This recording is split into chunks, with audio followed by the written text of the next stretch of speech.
ഹരേ കൃഷ്ണ. രാവണപുത്രന്മാർ ശ്രീരാമലക്ഷ്മണ സൈന്യങ്ങളുമായി ഏറ്റുമുട്ടുന്നു.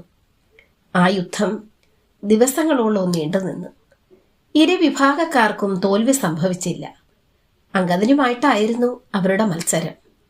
അങ്കദൻ 1-2 പുത്രന്മാരെ വകവരുത്തിക്കൊണ്ട് മുന്നേറി.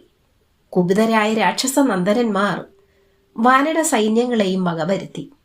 വാനര സൈന്യം ഒന്നിനൊന്ന് നശിച്ചുകൊണ്ടിരിക്കുന്നത് കണ്ട് ഇനിയും യുദ്ധം അധികം നീട്ടിക്കൊണ്ടു പോകുന്നത് അപകടമാണെന്ന് അങ്കദൻ മനസ്സിലാക്കി.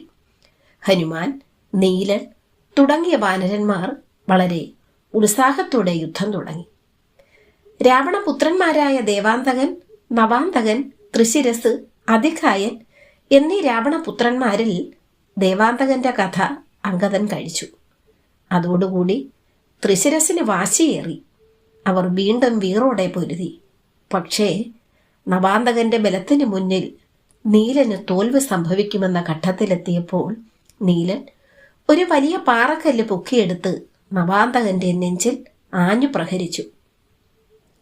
അതോടെ നവാന്തകരന്റെ കഥയും കഴിഞ്ഞു. പിന്നെ ത്രിശിരസും ഹനുമാനും തമ്മിലായി യുദ്ധം. ത്രിശിരസിന്റെ വാൾ തട്ടിയെടുത്ത് ഹനുമാൻ അവനെ കൊന്നു.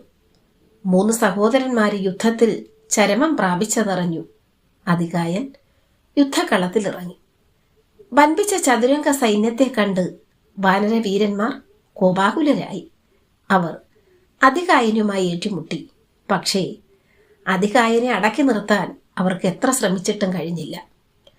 അത് മനസ്സിലാക്കിയ ലക്ഷ്മണൻ അതികായന് അഭിമുഖമായി നിന്നുകൊണ്ട് അസ്ത്രം പ്രയോഗിച്ചു. പക്ഷേ അതൊന്നും തന്നെ അതികായന്റെ നേർക്ക് ഏറ്റില്ല. ലക്ഷ്മണൻ എന്തു ചെയ്യണമെന്നറിയാതെ വിഷമിച്ചു നിന്നു. ലക്ഷ്മണന്റെ ചെവിയിൽ വായുദേവൻ ബ്രഹ്മാസ്ത്രം പ്രയോഗിക്കുമെന്ന് രഹസ്യമായി മന്ത്രിച്ചു. തക്ഷണം തന്നെ ലക്ഷ്മണൻ ബ്രഹ്മാസ്ത്രമെടുത്ത് അഭിമന്ത്രിച്ച് അതികായന്റെ നേർക്ക് തൊടുത്തുവിട്ടു. തന്റെ നേർക്ക് ചീറിപ്പാഞ്ഞു വരുന്ന ദീപ്തമത്തായ ബ്രഹ്മാസ്ത്രത്തെ തടുക്കുവാൻ അതികായന് കഴിഞ്ഞില്ല.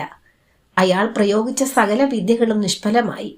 ബ്രഹ്മാസ്ത്രം അതികായന്റെ കിരീടത്തെ നിലത്ത് വീഴ്ത്തി.